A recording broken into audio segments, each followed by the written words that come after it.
गांव के बाहर एक पुरानी बावड़ी थी। लोग कहते थे, सूरज ढलने के बाद उधर मत जाना, वहां जिन रहता है। पर आयशा सिर्फ 12 साल की मासूम लड़की थी। उसे इन बातों पर यकीन नहीं होता था। उसकी अम्मी बीमार रहती थीं। उस दिन घर में पानी खत्म हो गया था। शाम ढल चुकी थी, मगर मजबूरी में आयशा मटकी उठाकर बावड़ी की ओर चल पड़ी। हवा अजीब तरह से ठंडी थी। पेड़ों की पत्तियां बिना हवा के हिल रही थीं। जैसे ही आयशा ने बावड़ी से पानी भरा, पीछे से किसी ने धीमी आवाज में कहा। आयशा कांप गई। पीछे मुड़ी तो देखा एक लंबा साया, जिसकी आंखें हल्की नीली चमक रही थीं। वो कोई इंसान नहीं था। आयशा की आवाज गले में अटक गई। क कौन हो तुम? साया बोला। आयशा रोने लगी। मुझे कुछ मत करना, मैं बस पानी लेने आई हूं। जिन कुछ पल चुप रहा, फिर बोला, तुम बाकी इंसानों जैसी नहीं हो। क्यों? आयशा ने कांपती आवाज में पूछा। क्योंकि तुम डरी नहीं, सिर्फ मां के लिए आई हो। जिन ने बताया कि सैकड़ों साल पहले उसे एक लालची इंसान ने यहां कैद कर दिया था।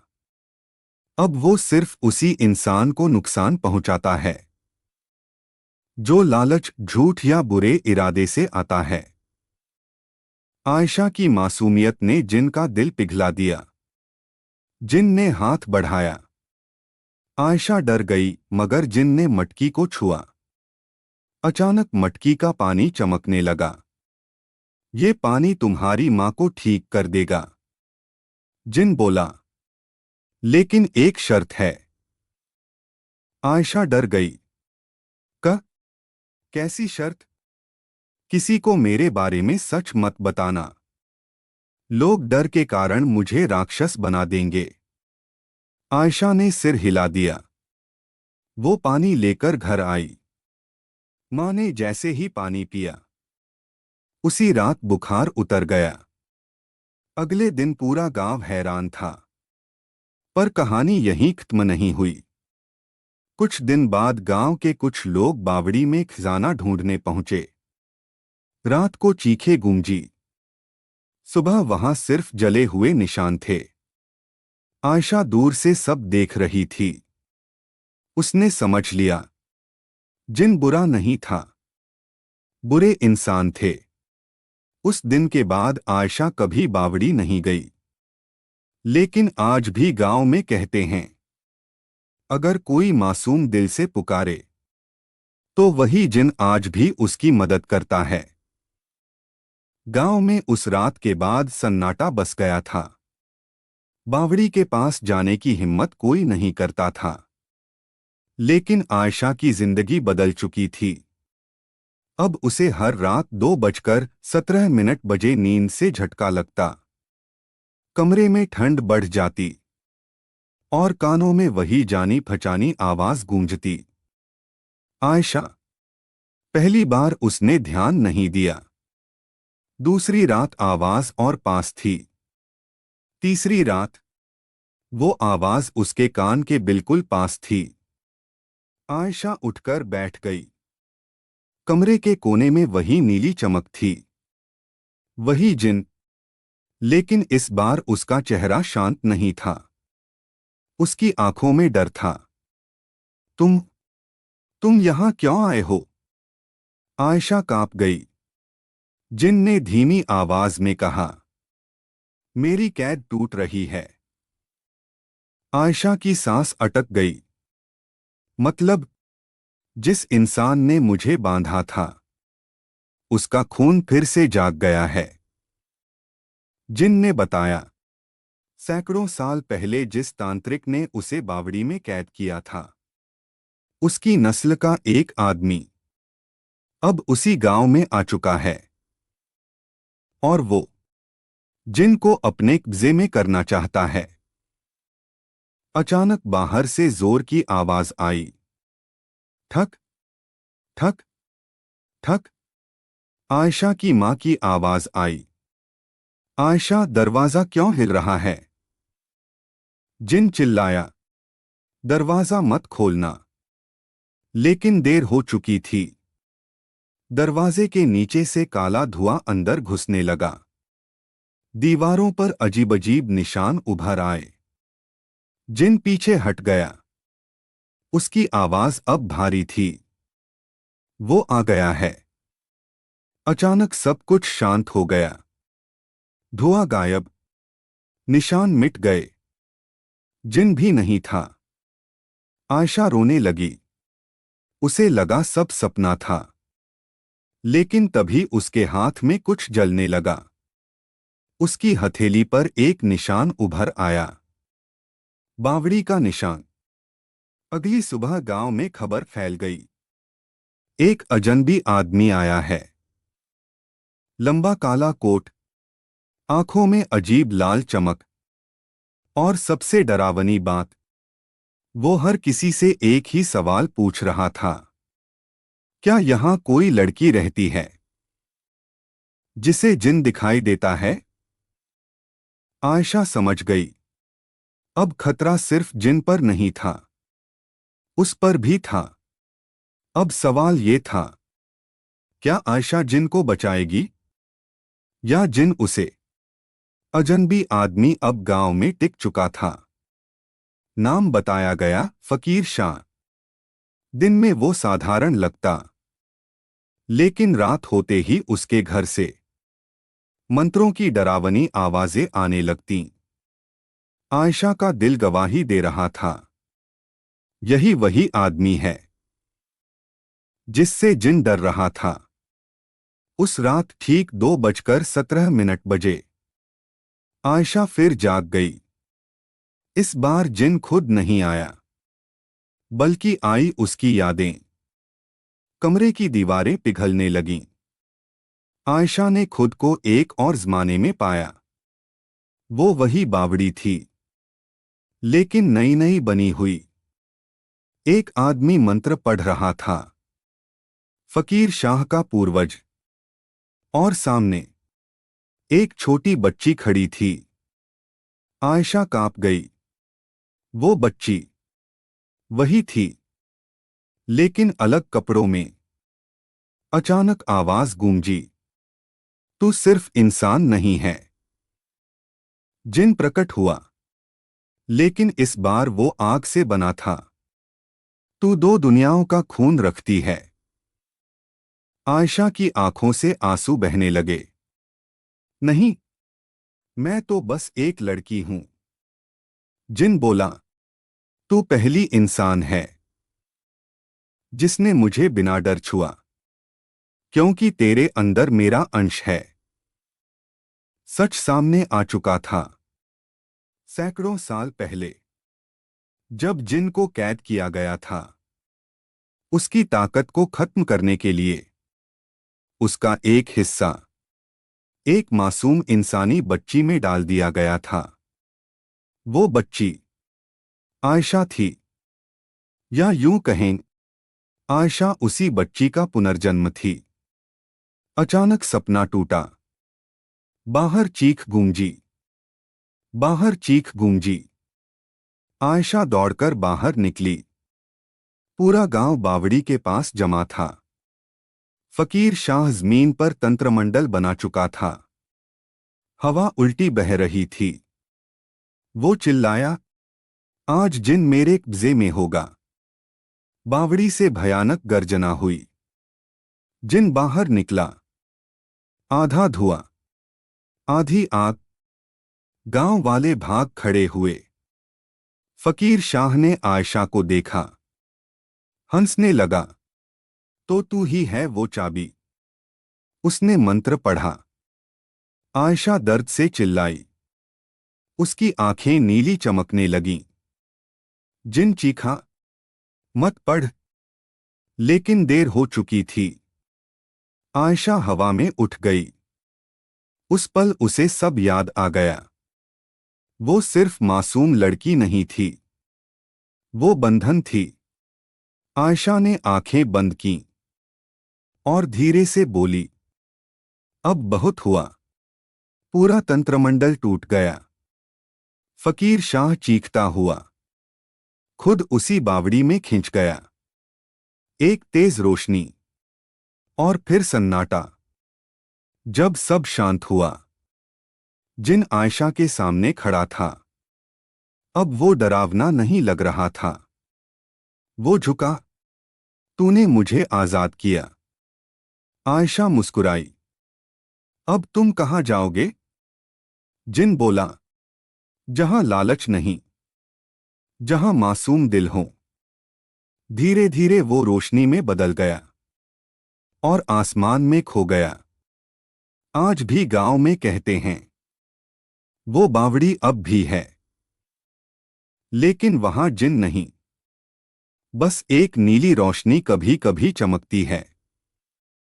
और आयशा, वो अब भी गांव में है, साधारण लड़की की तरह। लेकिन रात 2:17 बजे आज भी उसकी आंखें खुल जाती हैं, क्योंकि कुछ रिश्ते पुनर्जन्म से भी नहीं टूटते। फकीर शाह के खत्म होते ही गांव ने राहत की सांस ली। लोगों ने मान लिया, सब कुछ खत्म हो गया। लेकिन आयशा जानती थी, कहानी अभी जिंदा है। उस रात भी ठीक 2:17 बजे उसकी नींद खुली। लेकिन इस बार ठंड नहीं थी, इस बार जलन थी, जैसे हवा जल रही हो। आयशा उठकर बाहर आई। आसमान में नीली रोशनी नहीं थी, बल्कि लाल दरारें थीं। धरती कांप रही थी। तभी वही आवाज गूंजी, लेकिन ये जिन की नहीं थी, जिसे तुमने आजाद किया। उसने कसम खाई है। आयशा की रूह कांप गई। अचानक जमीन फटी। उसमें से एक साया निकला। लेकिन ये वो जिन नहीं था, ये था अशराफ, जिनों का सरदार। उसकी आंखें काली नहीं थीं, खाली थीं। तुमने हमारे कानून तोड़े हैं। अशराफ बोला, एक इंसानी लड़की जिनकी शक्ति की मालिक नहीं हो सकती। आयशा ने हिम्मत जुटाई। मैंने किसी को नुकसान नहीं पहुंचाया। अशराफ हंसा। अभी तक। उसने हाथ उठाया। पूरा गांव सोते सोते बेहोश हो गया। सिर्फ आयशा जाग रही थी। तुम्हें फैसला करना होगा। अशराफ बोला, या तो इंसान बनकर रहो, या जिन बनकर। आयशा चुप रही। अगर तुम इंसान बनी रहीं, अशराफ ने कहा, तो वो जिन जिसे तुमने आजाद किया, मार दिया जाएगा। आयशा की आंखों से आंसू बह निकले। और अगर तुम जिन बनी, वो बोला, तो इंसानी दुनिया हमेशा के लिए छूट जाएगी। अचानक नीली रोशनी फूटी।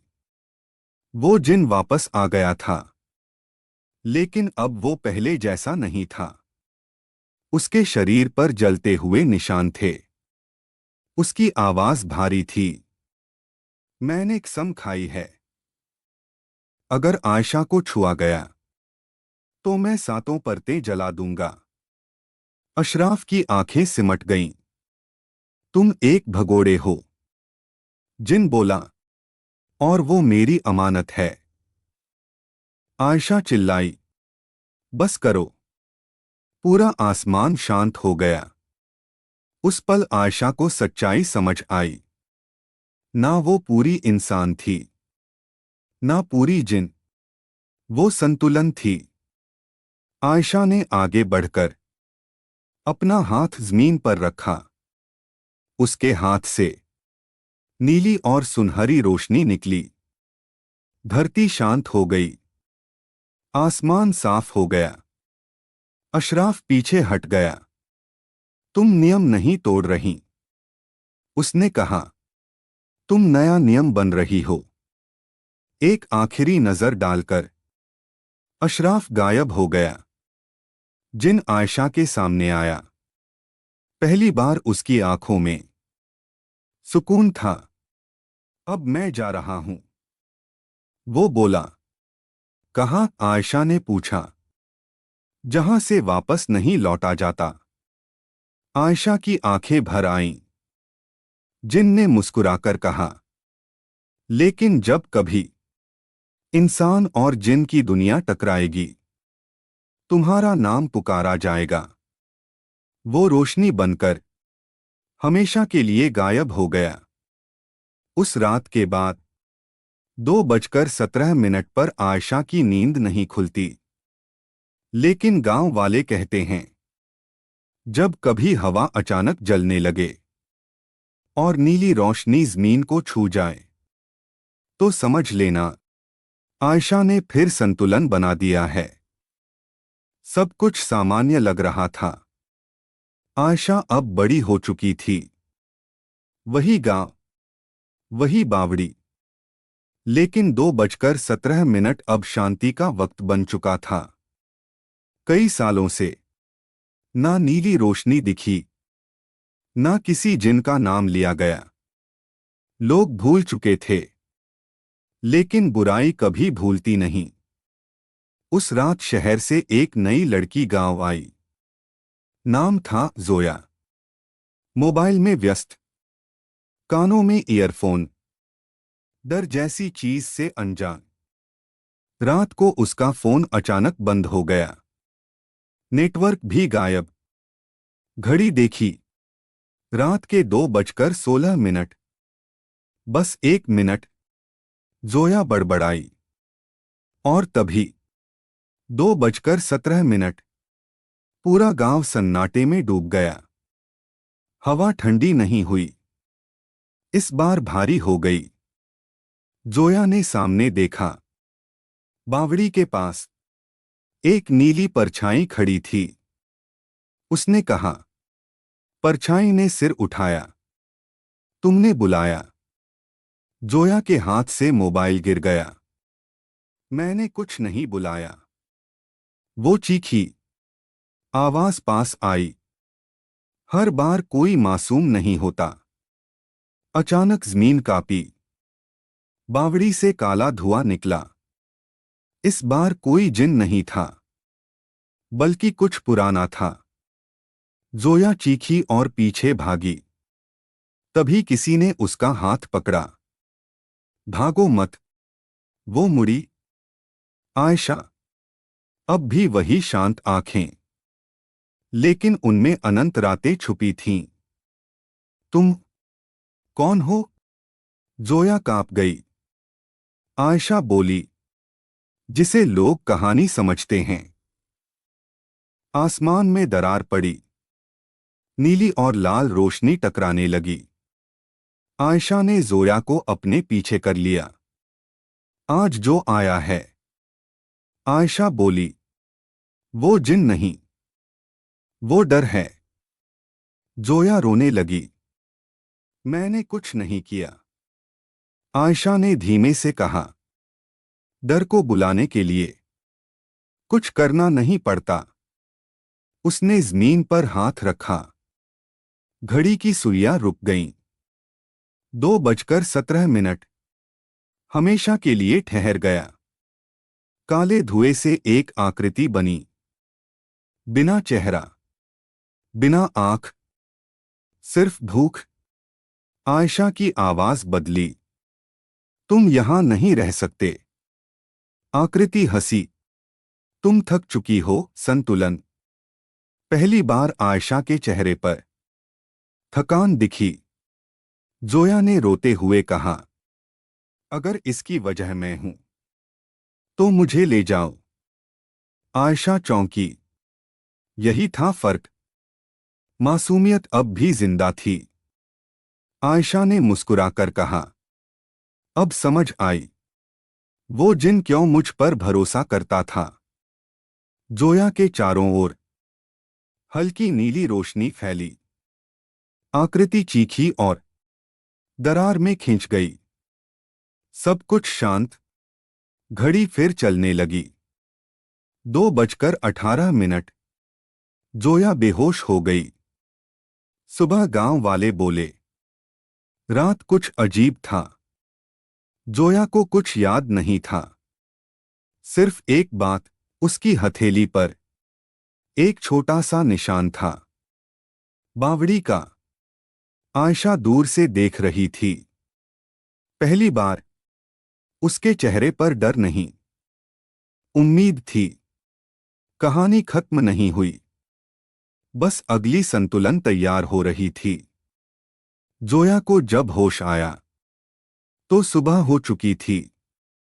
वो गांव के सरकारी अस्पताल में थी। डॉक्टर बोले, सिर्फ बेहोशी थी, डर की वजह से। लेकिन जोया जानती थी, डर इतना साधारण नहीं था। उसकी हथेली जल रही थी। वहां वही निशान था, बावड़ी का। उस रात से जोया के साथ अजीब चीजें होने लगीं। घड़ी 2:17 पर अपने आप रुक जाती। मोबाइल कैमरे में अक्सर नीली परछाइयां दिखतीं। और सबसे अजीब, जब भी वो डरती, हवा अपने आप शांत हो जाती। जोया पागल नहीं थी, वो बदल रही थी। तीसरी रात वो खुद बावड़ी की तरफ खिंच गई। आयशा पहले से वहां खड़ी थी। तुम जानती थीं, है ना?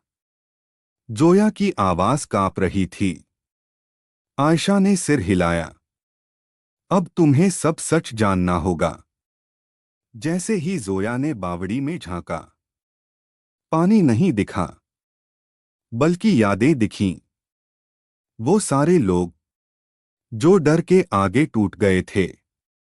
वो जिन, वो फकीर, वो संतुलन। जोया घुटनों पर बैठ गई। मैं ये सब नहीं चाहती। वो रो पड़ी। आयशा ने उसका हाथ पकड़ा। मैंने भी नहीं चाहा था। अचानक हवा भारी हो गई। बावड़ी से आवाज आई, नहीं रक्षक। जोया ने सिर उठाया। वही आवाज जिसे उसने पहली रात सुना था। लेकिन अब डर नहीं लगा। आयशा पीछे हट गई। पहली बार, अब ये जगह तुम्हारी है, उसने कहा। नहीं, जोया चिल्लाई। मैं तैयार नहीं हूं। तभी जमीन कांपी। अंधेरे से वही आकृति निकली। डर, लेकिन इस बार वो पूरी तरह बना हुआ था। संतुलन कमजोर हो रहा है। आकृति फुफकारने लगी। जोया का दिल जोर से धड़कने लगा। उसकी हथेली जलने लगी। उसके सामने आयशा की परछाई धीरे धीरे फीकी होने लगी। अगर तुम नहीं खड़ी हुई, आयशा बोली, तो मैं खत्म हो जाऊंगी। जोया रोते हुए बोली, मुझे बताओ क्या करूं? आयशा ने आंखें बंद कीं। डर से लड़ना मत, उसे समझो। जोया ने गहरी सांस ली। पहली बार उसने भागने की कोशिश नहीं की। वो आकृति के सामने खड़ी हो गई। तुम डर हो, जोया बोली। और डर मासूमियत से हारता है। उसके शब्दों के साथ नीली रोशनी नहीं, इस बार सफेद रोशनी फैली। आकृति चीखी। दरारें बंद होने लगीं। एक जोरदार चमक, और सब शांत। बावड़ी फिर से सिर्फ बावड़ी बन गई। आयशा जोया के सामने खड़ी थी, मुस्कुरा रही थी। लेकिन अब वो ठोस नहीं थी, वो रोशनी थी। अब तुम तैयार हो, उसकी आवाज आई। और मैं अब आजाद हूं। आयशा रोशनी बनकर बावड़ी में समा गई। जोया अकेली खड़ी रह गई, लेकिन डरी नहीं। आज भी गांव में 2:17 आता है। लेकिन अब लोग कहते हैं जब उस वक्त हवा अचानक हल्की हो जाए तो समझ लेना नई रक्षक जाग चुकी है। और कहीं दूर किसी और गांव में एक लड़की अचानक अपनी हथेली को देखती है। कहानी अब कई हाथों में बंट चुकी है। अब गांव में कोई डर नहीं था। बावड़ी के पास बच्चे खेलते थे और लोग कहते ये सब बस कहानियां थीं। लेकिन जोया जानती थी कहानियां कभी झूठ नहीं होती, वो बस सोई रहती हैं। उस रात जोया ने पहली बार खुद को आईने में ठीक से देखा। उसकी आंखों में अब डर नहीं था, बल्कि ठहराव था। घड़ी की सुई रुकी। रात के 2:17। लेकिन इस बार ना हवा भारी हुई, ना अंधेरा बढ़ा। बस एक हल्की सी आवाज, तुम तैयार हो? जोया ने गहरी सांस ली। हाँ। आईना पिघलने लगा। उसके सामने 3 रास्ते खुले। एक इंसानी दुनिया का, एक जिनों की दुनिया का और एक संतुलन का। तभी एक जानी पहचानी रोशनी उभरी। नीली, शांत, मुस्कुराती हुई।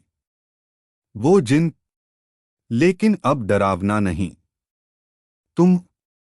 जोया की आवाज भर आई। जिन बोला, मैं कसम निभाने आया हूं। आयशा ने संतुलन मुझे सौंपा। और अब तुम्हें? जोया ने पूछा, क्या ये कभी खत्म होगा? जिन मुस्कुराया। डर खत्म नहीं होता, उसे संभालने वाले बदलते हैं। तभी दूर से चीख सुनाई दी। किसी और शहर में किसी और लड़की ने 2:17 पर अंधेरा महसूस किया था। जोया समझ गई, अब वो अकेली नहीं थी। सुबह जब सूरज निकला, बावड़ी के पास एक नई लकीर बनी थी। 3 निशान, मानव, जिन, संतुलन। गांव वालों को लगा ये सिर्फ समय की मार है। लेकिन कुछ बच्चे कहते हैं रात में एक लड़की दिखती है जो डर से नहीं भागती। और आज भी अगर तुम कभी रात के 2:17 पर अचानक खुद को अकेला, शांत और अजीब तरह से सुरक्षित महसूस करो, तो समझ लेना कहानी खत्म नहीं हुई। वो तुम्हें देख रही है और शायद अगली बारी तुम्हारी है।